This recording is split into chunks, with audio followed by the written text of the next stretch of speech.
Hey, Shalom Israel, Brother Reggie Jr. here. So today, guys, I'm going to be reading Genesis chapter 41, just picking up where I left off from last time, guys. And if you remember in the previous chapter, Genesis 40, Pharaoh's two high-ranking officials made him real mad, the chief of the butlers and the chief of the bakers. They made him mad. They sinned against him. It didn't say exactly what they did, but it made Pharaoh mad enough to throw them in prison. And from there, Potiphar commanded Joseph to take care of these two high-ranking officials while they were in prison. Now, while these two men were in prison, they had a dream, and Joseph interpreted that dream, and according to that dream, the chief of the butlers, he was restored to his position, and the chief of the bakers, he was hung. And in the process of time, it came to pass just like the way Joseph told them it would when he interpreted to them the dream.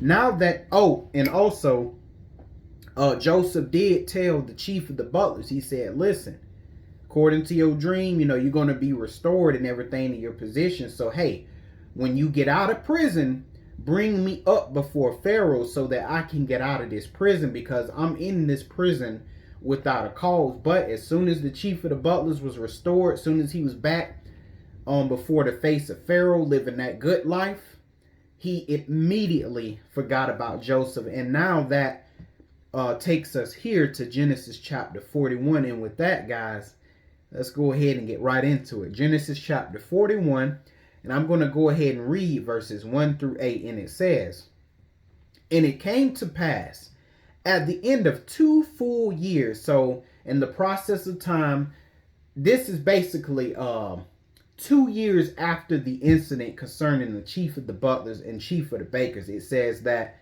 Pharaoh dreamed. So Pharaoh ended up having a dream or a vision. It says, and behold, he stood by the river. Now, what river is this? It doesn't say, but if I had to guess, I would say it was the Nile River, because I know that was their most treasured and precious river in all of Egypt. So this is the setting or the environment that the Lord is setting for us. So he is by this great river. Verse 2, it says, and behold, there came up out of the river 7 well-favored kine in fat flesh. So you had 7 fat and healthy cattle that came out of this river. And it says, and they fed in a meadow, right? 3. It says, and behold, 7 other kind came up out of the river, ill-favored, meaning they were sickly looking and lean flesh, very skinny, and stood by the other kind upon the brink of the river. Verse 4. Now Pharaoh's going to see something. And the ill-favored kind, meaning the sickly and skinny kind, did eat up the 7 well-favored and fat kind. So Pharaoh awoke. So these skinny cows or cattle, they ate up these fat cows or cattle. And that made Pharaoh awake out of his sleep. Verse 5. It says, and he slept and dreamed the second time. So this very well could have been the same night. He ended up having another dream. So it says he slept, and dreamed the second time. And it says, and behold, 7 ears of corn came up upon one stalk, rank and good. All right. 6. And it says, and behold, 7 thin ears and blasted with the east wind sprung up after them. 7. And the 7 thin ears devoured the 7 rank and full ears. And Pharaoh awoke, and behold, it was a dream. So that also caused Pharaoh to awake. So you had these 7 good things of corn spring up, and then you had 7 bad things of corn spring up, and the bad ate the good, which made Pharaoh wake up. But watch something right here in verse 8. Now look at man. Verse 8, it says, and it came to pass in the morning that his spirit, so it came to pass in the morning, so now we know it is a new day. It says that his spirit was troubled. So whatever this dream, whatever these 2 dreams were in Pharaoh's mind. We know what they were because we, just read it. But whatever these dreams were in Pharaoh's mind, it troubled him. It stayed on his mind. He knew that it meant something significant. He just didn't know what it was. But let's go see if he's going to consult the God of all heaven and earth. Let's see. And it says, and he sent and called for all the what? God? No, all the what? Magicians of Egypt and all the wise men thereof. And Pharaoh told them his dream, but there was none that could interpret them unto Pharaoh. You know why? Because God is the one that gives the dreams, and God is the one that gives the interpretations. Man cannot help you. And this is why we say, stop running to Israel's church. Stop running to your teachers and preachers and all that. You need to consult God. Whenever you're having a problem or an issue, you're having dreams, you don't know what they mean, don't tell them to a man. Because a lot of times you're going to get made fun of and ostracized. No, you need to consult the Most High. Most High, what does this mean? And he will give you the answer. So now, I'm going to go ahead and read verses 9 through 13 because there's no one as of right now that can interpret those two dreams that Pharaoh had. So let's see what happens. Verse 9. It says, then spake the chief butler unto Pharaoh, saying, I do remember my faults this day. Pharaoh was wroth with his servants and put me in ward or in prison in the captain of the guard's house. Okay, so he was in the prison of Potiphar with Joseph, both me and the chief baker. 11. It says, and we dreamed a dream in one night, I and he. We dreamed each man according to the interpretation of his dream. Verse 12. Now look at what the chief of the butler says. He says, and there was with us a young man. So we know Joseph was young at this time. Says, a Hebrew, servant to the captain of the guard. And we told him, and he interpreted to us our dreams. To each man according to his dream did he interpret. 13. And it came to pass, as he interpreted to us, so it was. And he restored unto mine office, and him he hanged. So now the chief of the butlers, he reminisced, and now he remembered the Hebrew known as Joseph. And let's go real quick, and let's go back to Genesis 40. It's just back a chapter where he forgot about Joseph. So Genesis chapter 40 and last verse 23, and it says, yet did not the chief butler remember Joseph, but forgot him. Okay, so now let's go ahead real quick, guys, and go to Proverbs 16. Let's go to Proverbs 16 because we need to see why the chief of the butlers forgot Joseph. Proverbs 16, if I can get there. Pages sticking together and everything.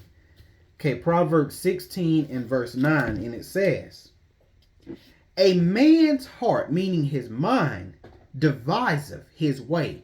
So he think about what he gonna do. But guess what? It says, but the Lord, what? Directeth his steps. So in other words, the chief of the butlers, he forgot about Joseph because the Lord wanted him to forget about Joseph. Because I can almost guarantee you, that chief of the butlers probably was like, oh yeah, Joseph, you know I'm going to bring you up for Pharaoh. Probably made all kind of promises and everything. But if the Most High don't want you to do it, if he don't want you to remember, you are not going to remember. I don't care how much promises you made. I don't care if you log it down on a piece of paper. I don't care if you put alerts on your phone. If he wants you to forget something, you better guarantee you are going to forget. And it's something else too that I want to bring up, because it's the second reason why the Most High wanted the chief of the butlers to forget. Verse 7.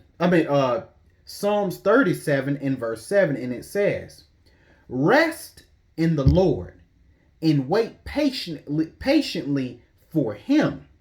For him to what? To deliver you. Fret not thyself because of him who prospereth in his way, because of the man who bringeth wicked devices to pass. In other words, well, let me go ahead and read verse 8. Cease from anger and forsake wrath. Fret not thyself in any wise to do evil. So in other words, the reason why the Lord had the chief of the butlers to forget was not only because he just wanted them to forget, but it was also too, he wanted to cut off all hope from Joseph in terms of depending on a man. Because see, a lot of times the Lord, he will let you exhaust all your resources, so that way there is nothing more that you can do or some other man can do. That you will only be delivered, or you will only get out of your situation because of the Most High. We even see that with our own people, the children of Israel. We've tried everything and nothing works. You know why? Because the Most High made sure nothing worked. He made sure we exhausted all our resources. Why? So that way when the Lord comes through, you know for a fact it wasn't nothing you did to get yourself out of your bad situation. And sometimes we do that in life. You know, we get in a bad situation, you know, we get in trouble, and the first thing we do is try to go run to some man to deliver us. But see, the Lord, what he will do a lot of times is he let you run to the person, you know, to see, you know, he let you run to the person because, you know, you think he gonna deliver you. So the Lord let you run there, and the Lord makes sure that that man don't do nothing. Why? Because the Most High wants you to depend on him. And especially since you say you have faith in him, and you say that you believe in him and on him. So, hey, you should be dependent on the Most High. So a lot of times I've noticed that. I noticed that a lot. Even in my own life, the Lord lets you go run to all these people, and they can't do nothing for you. And so guess what? You stuck between a rock and a hard place, and it can't nobody deliver you but the Most High. And so that's pretty much what the Lord did to Joseph. Nope, you gonna get out when I want you to get out. I'm going to be the one to deliver. And you know why? Because God will not share his glory with no man. Let me repeat that. God will share his glory with no man. He will not give his praise to another. So yes, that's why he will not allow no one else to save you out of your bad situation but him. But anyway, I didn't want to get off too deep into that. But let's go ahead and go back to Genesis 41. And I'm going to read verses 14 through 24. And it says, Then Pharaoh sent and called Joseph, and they brought him hastily out of the dungeon. And he shaved himself and changed his raiment and came in unto Pharaoh. And you know why they brought Joseph in hastily to Pharaoh? Because them wicked ass kings was liable to do anything. Y'all can't give me the interpretation? Kill everybody. That's how wicked them darn kings was. So naturally them servants, boy, we better go find some, because they knew them kings was evil as hell, man. They did some evil stuff. But anyway, say they bought Joseph in hastily, and then it says they shaved him, they changed his raiment, and they brought him in unto Pharaoh. 15. And Pharaoh said unto Joseph, I have dreamed a dream, and there is none that can interpret it. In other words, those magicians, them wise men, couldn't do jack crap for Pharaoh. You know why? Because they just men. They don't know nothing. And it says, and I have heard say of thee, because the chief of the butlers told him of Joseph. It says, I heard that thou canst understand a dream to interpret it. But watch Joseph's response. And I love this response. And this is the response you're supposed to give people when they try to boost your ego and boost your head up. It says, and Joseph answered Pharaoh, saying, It is not me. He said, listen, it ain't me. Who is it, Joseph? God shall give Pharaoh an answer of peace. So see how Pharaoh tried to give Joseph that glory, tried to give him a little bit of that praise, but guess what? Joseph, what? He deflected it. He redirected that glory straight back to God. And that's what you need to do, because that's how people do you, especially, Israel. You breaking the word down and stuff. Ooh, you breaking that word down, boy. Ooh, you nice boy with it. You listen, I'm just a sorry ass man. I don't know jack S. I'll put it to you that way. I don't know nothing. A lot of the revelations I got in this Bible, all of it come from the Most High. I had to get on my knees. Lord, I'm dumb as a bag of rocks. I don't know what I'm looking at. Lord, give me the understanding. And sure enough, it took a little time, but he gave me the understanding. I don't have any knowledge at all. Only knowledge I have is that which the Most High gave me. So Joseph, that was a very wise and smart thing that he did. Because there is nothing special about us. And that's the point we need to get to as individuals. There is nothing special about you. I don't care what your position is, your rank. There is nothing special about you. You have no power. There is only one power, and that power is the Most High. But let's go ahead real quick and go to Isaiah 42. Because that was a very wise answer that Joseph gave Pharaoh. Isaiah chapter 42, and I'm going to read verse 8, and it says, I am the Lord. That is my name. Now look at what the Most High say. And my glory will I not give to another. So not even Joseph. No, not even to Joseph. Says, neither my praise to graven images. And when we say graven images, we're not just talking about sticks and stones and statues and carvings. No, he talking about graven images, meaning two-legged men and women, right?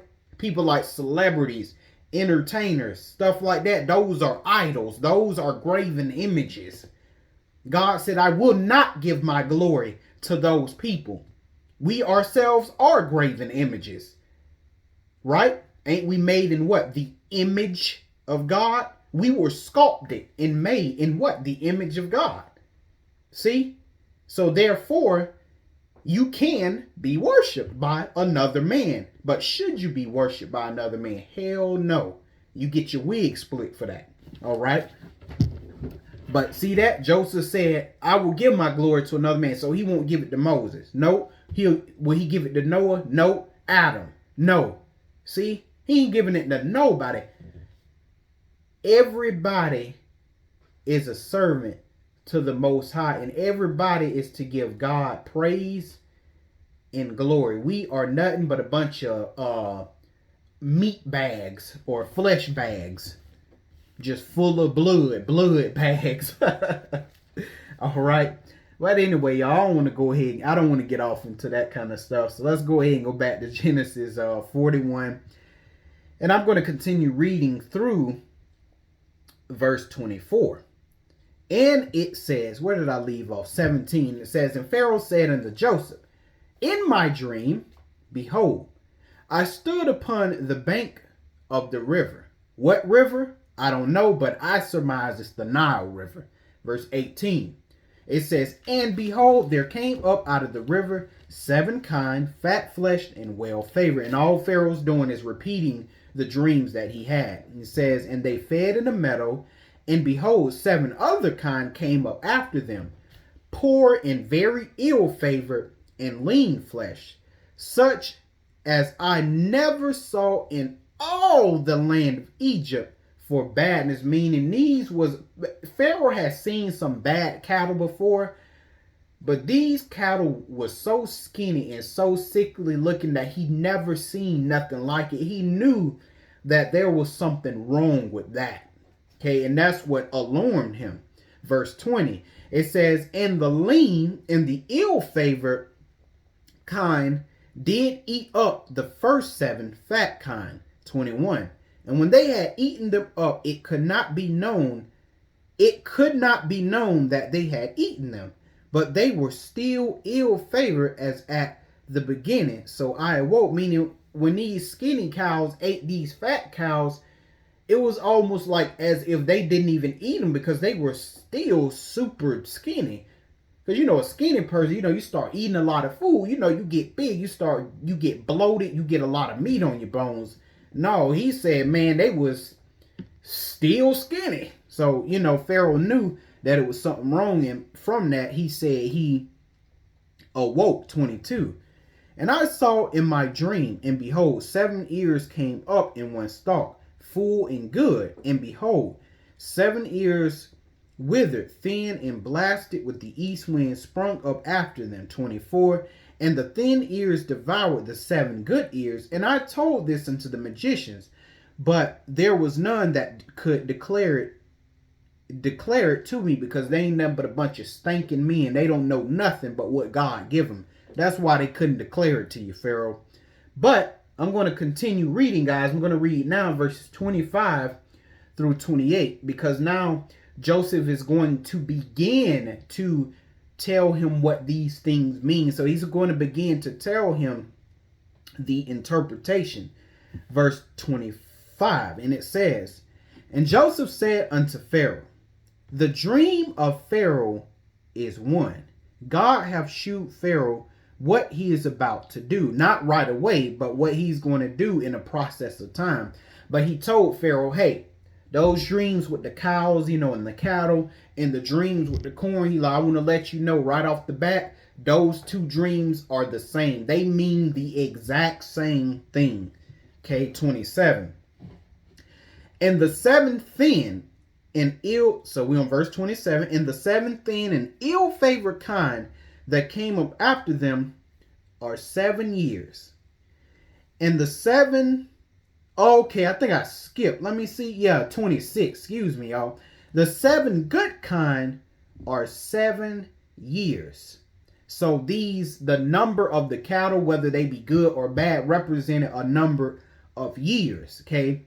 So he says the 7 good kind are 7 years, and the 7 good ears are also 7 years. The dream was one. So he's still letting them know, hey, these two dreams, they're the same. 27. Says, and the 7 thin and ill-favored kind that came up after them are 7 years. And the 7 empty ears blasted with the east wind shall be 7 years of famine. So Joseph is basically letting Pharaoh know that concerning the 7 good corn, the 7 good cattle, those represent 7 good years, 7 years of plenty.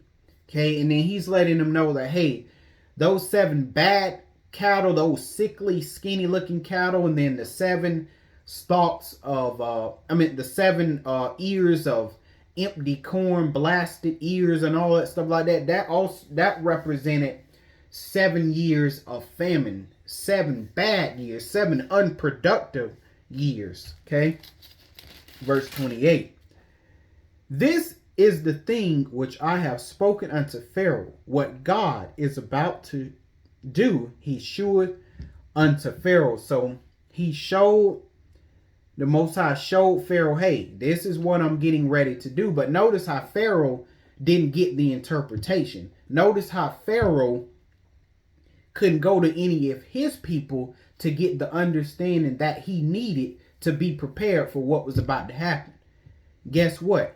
He had to go to Joseph, the slave. That's who he had to go to. He had to go to a Hebrew. He had to go to an Israelite for the knowledge that he needed to prepare himself and his people for the things that were going to come. This is the way that the Most High works. It's a beautiful thing. Now, I'm going to go ahead and continue reading, guys. I'm going to read verses 29 through 36, and it says, behold, there come 7 years of great plenty throughout all the land of Egypt. Now, we need to read this right here, guys, because this is also a lesson that the Most High is teaching us in our own lives when it comes to economics, when it comes to finances, or when it comes to your health. He's showing us something here. 29 says, there shall come 7 years of great plenty throughout all the land of Egypt. 30, and there shall arise after them 7 years of famine, and all the plenty shall be forgotten in the land of Egypt, and the famine shall consume the land. So the Lord, listen, the Lord saying through Joseph, listen, this famine here that I'm bringing, boy, it's going to consume everything. It's going to consume everything in the land of Egypt. It was going to be like them 7 years of plenty never happened. And even right here, guys, in the year 2022, in the land that we live among, there's a financial famine, an economic famine, right? At one time in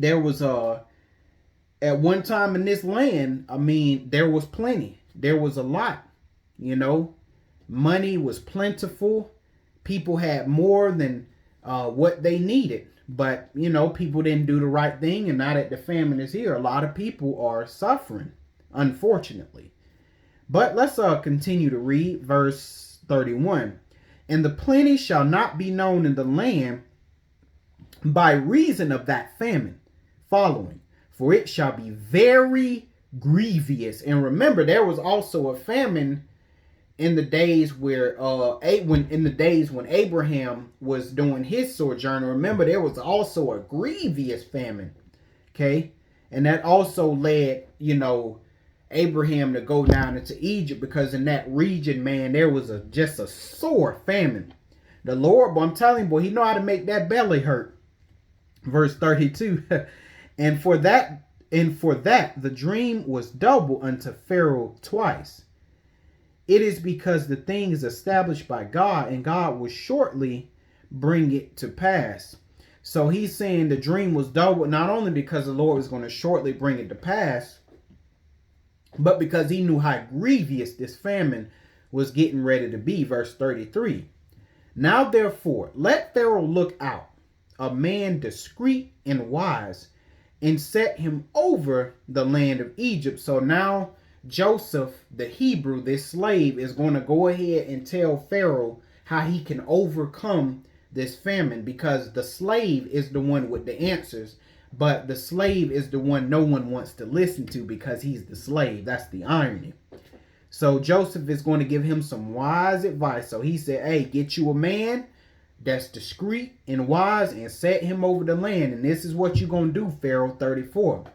Let Pharaoh do this.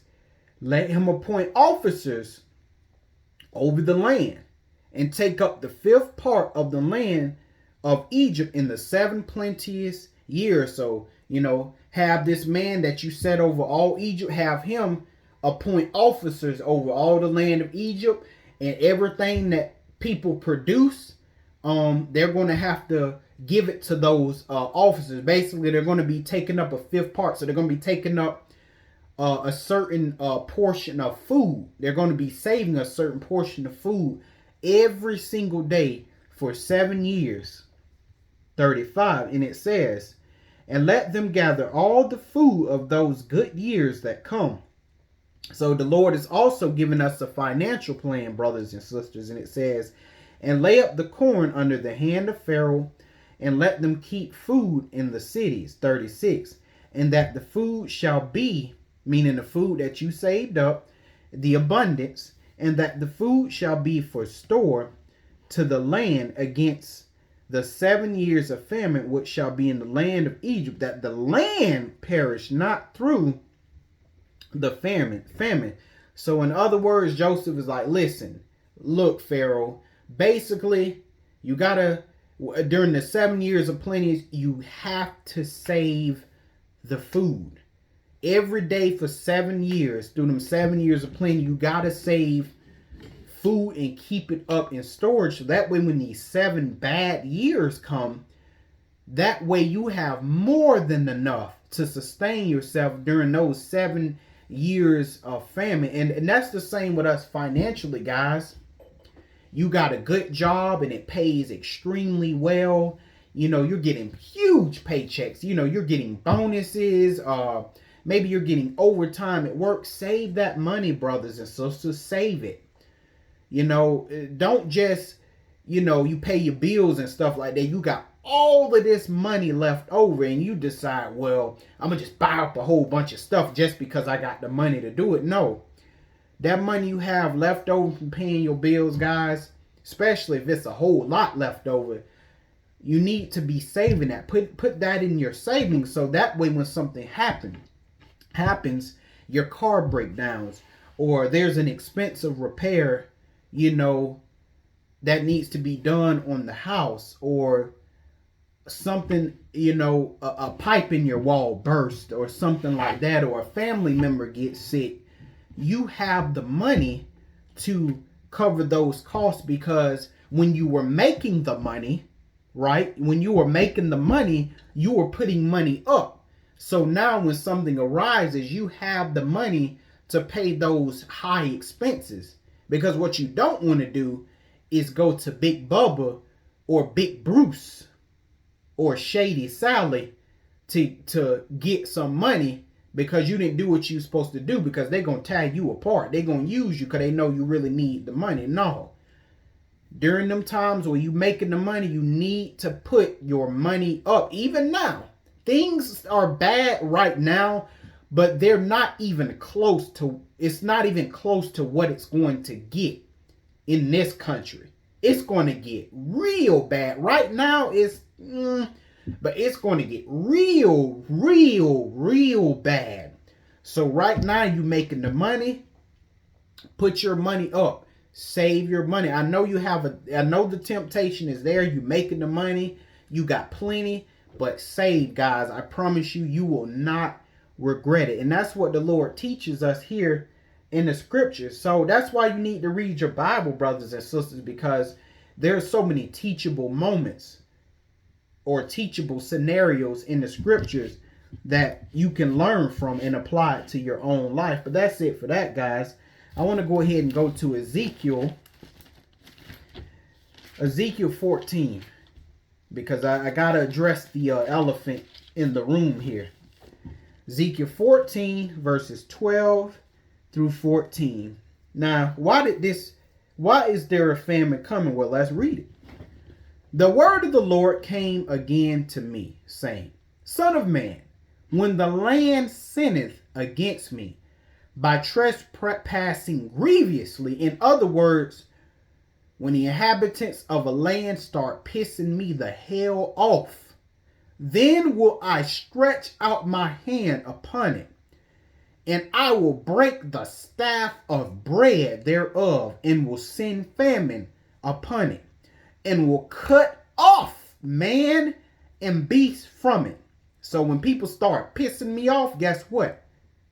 I'm going to break the staff of bread. I'm going to bring famine. I'm going to bring lack, and I'm going to start killing men left and right from that famine, including children. 14 says, though these three men, Noah, Daniel, and Job, were in it, they should not deliver but their own souls by their righteousness, saith the Lord.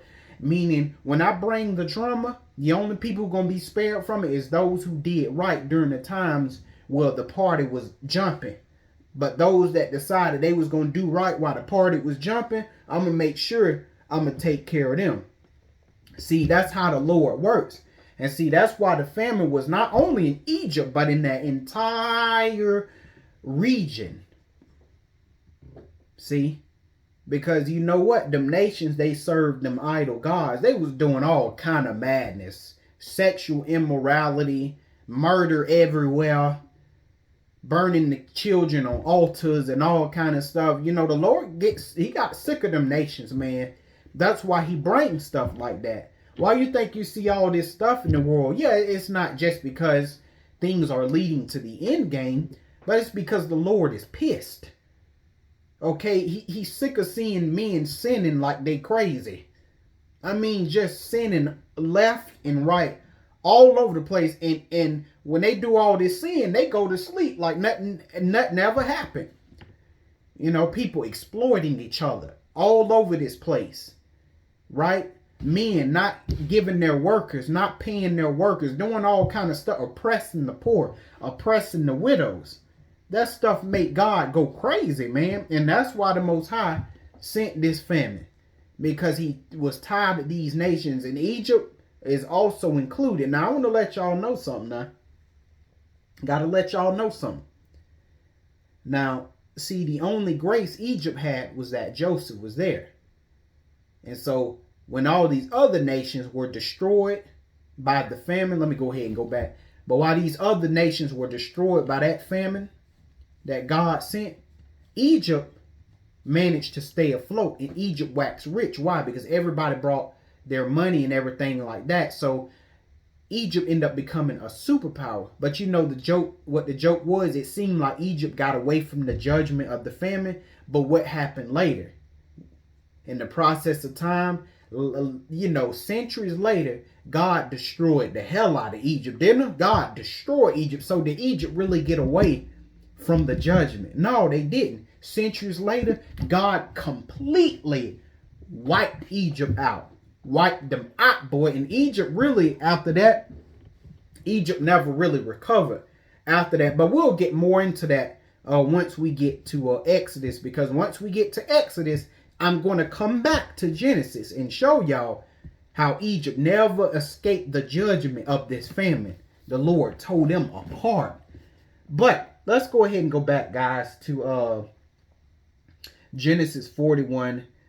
And I'm going to go ahead and read verses 37 through 45. And it says, "And the thing was good in the eyes of Pharaoh and in all of his servants," meaning they looked upon Joseph and they seen his wisdom. 38. "And Pharaoh said unto his servants, Can we find such a one as this man is?" Meaning, I mean, where else we going to find a guy? Y'all, come on, let's agree on something. Where else we going to find a guy as smart and got as much wisdom as this one Joseph that we see standing before us? 38. And it says, a man in whom the Spirit of God is. So Pharaoh acknowledged the Spirit of God is on Joseph. 39. "And Pharaoh said unto Joseph, For as much as God hath shewed unto thee all this, there is none so discreet and as wise as thou art." 40. Now this is when God is going to move on the behalf of Joseph. Verse 40. This is what Pharaoh says. "Thou shalt be over my house." Just how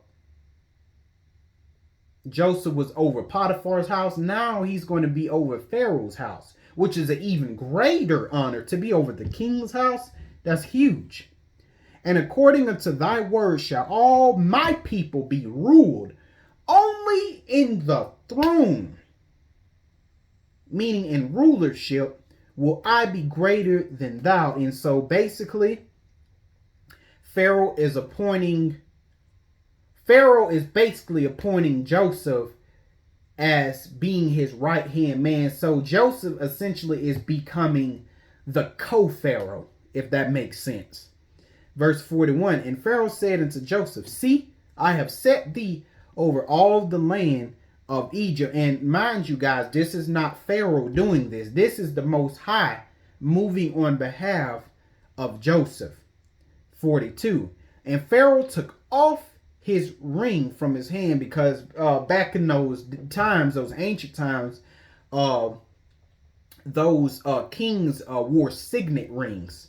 And it says, "And put it upon Joseph's hand, and arrayed him in vestures of fine linen, and put a gold chain about his neck." There go them Egyptians, y'all. Y'all remember them Egyptians?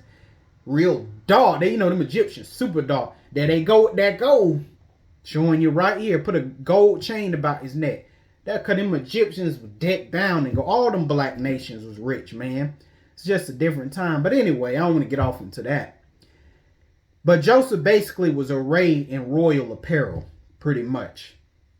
43. And it says, "And he made him to ride in the second chariot which he had." So not Pharaoh's main chariot, but Pharaoh's essentially his backup chariot. That's what Joseph rode in. And it says, "And they cried before him, Bow the knee, And he made him ruler over all the land of Egypt. Man, so Pharaoh's basically like, not Pharaoh, but Joseph is basically a co-Pharaoh. He is the right-hand man of Pharaoh, king of Egypt, 44. And Pharaoh said unto Joseph, I am Pharaoh, and without thee shall no man lift up his hand or foot in all the land of Egypt. Meaning everybody in this entire land is going to take orders from you. The only person who ain't going to take orders from you is me. I'm the only one that is going to be higher than you in terms of rank, position, and authority. 45. And Pharaoh called Joseph's name Zaphnath-Paneah. Okay. And he gave him to wife Asenath, the daughter of Potiphera, priest, not Potiphar, Potiphera, priest of On. And Joseph went out over all the land of Egypt because, he was being declared as ruler over Egypt, or co-ruler over all of Egypt. That's why he went out, because those are the things that they used to do, because they would have these men or man called heralds, or a herald, and they would basically proclaim the majesty of this ruler before all the people. So that way the people knew, okay, this is the man that is going to be ruling us, pretty much. So that is that. Now, let me see if I want to say what I want to say yet. Let me look. Yeah, let me go ahead and just wait. So let's go ahead and read verse 46 through 52. And it says, and Joseph was 30 years old when he stood before Pharaoh, king of Egypt. My goodness. And he went into Egypt when he was like, 17? My goodness. How long was Joseph in prison, y'all? Joseph had to be in prison for a long time. Because I'm thinking about the math, and I'm like, man, Joseph must have had been in prison for a long time, because it said he was 30 when he stood before Pharaoh. So when they brought him out of prison to stand before Pharaoh, he was 30 years old. How long was Joseph actually in prison? Sound to me like he was in prison for a very long time. But anyway, it says, and Joseph went out from the presence of Pharaoh and went throughout all the land of Egypt. And it says, and in the 7 plenteous years, the earth brought forth by handfuls. The earth was producing like it never produced before, 48. And it says, and he gathered up all the food of the 7 years, which were in the land of Egypt, and laid up the food in the cities, and the food of the field, which was round about every city, laid he up in the same. And Joseph gathered corn as the sand of the sea. It was so much corn that Joseph gathered that it couldn't even be numbered. It was so much sand. I'm not saying, but so much corn. That's how much corn he saved up. It was as the sand of the sea. Can you count every individual grain of the sand of the sea? No, you can't. You don't even have enough vitality in a lifetime to count the number of sand. You'll be there all day. You'll be there till you die. But that's how much corn Joseph saved up. It said very much until he left number. Don't even count it no more. Just keep adding to it and storing it. For it was without number. 50. And it says, and unto Joseph were born 2 sons before the years. Okay, and unto Joseph were born 2 sons before the years of famine came, which Asenath, the daughter of Potiphera, priest of On, bare unto him. So he married the daughter of a priest. Okay. And her name was Asenath. Let's see what happens from this relation. 51. And Joseph called the name of the firstborn Manasseh. So Manasseh was the oldest. For God, said he, have made me forget all my toil and all my father's house.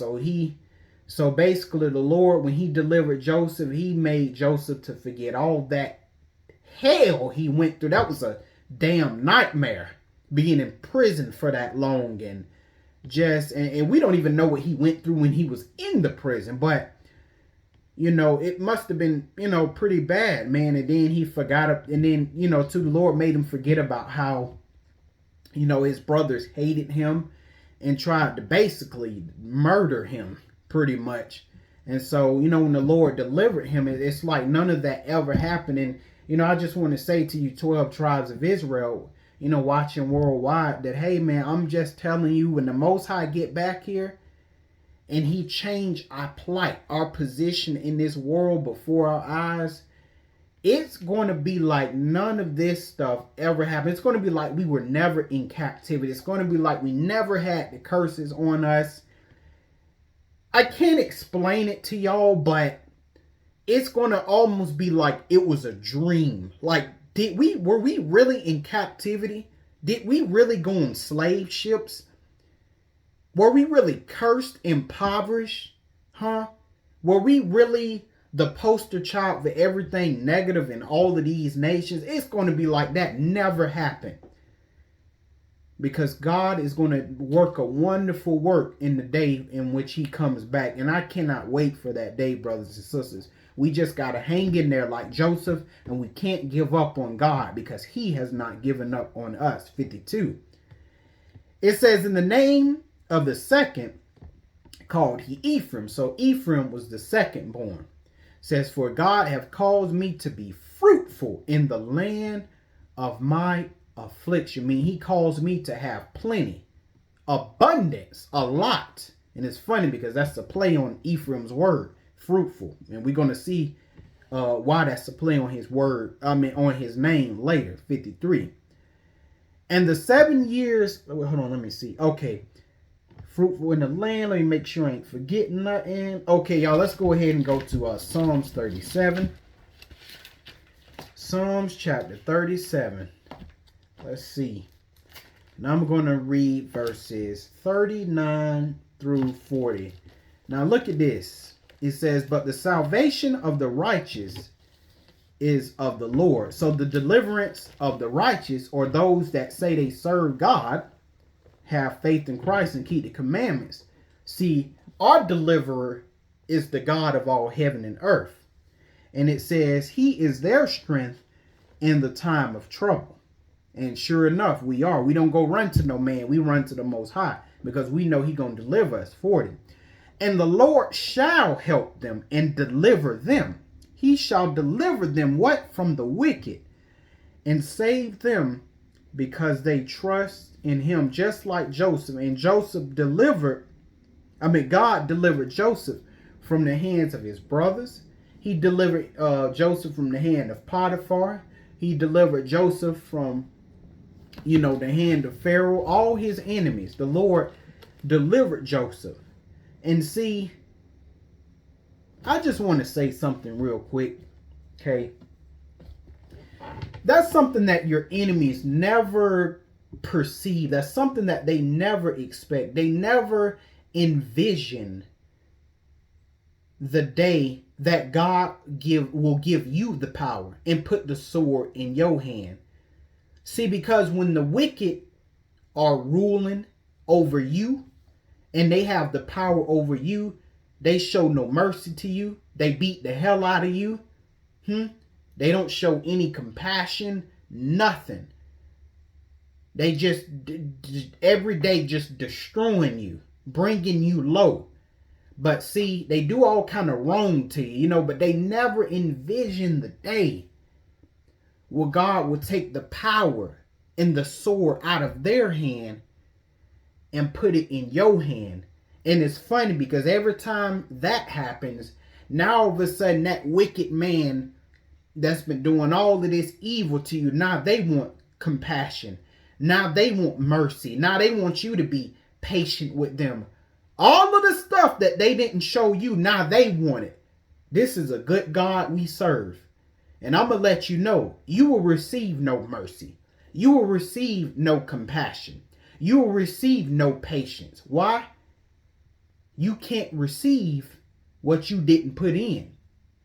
You will not reap what you did not sow. You did not sow mercy. You will not reap mercy. If you didn't sow compassion, you will not reap compassion. That's how this thing works.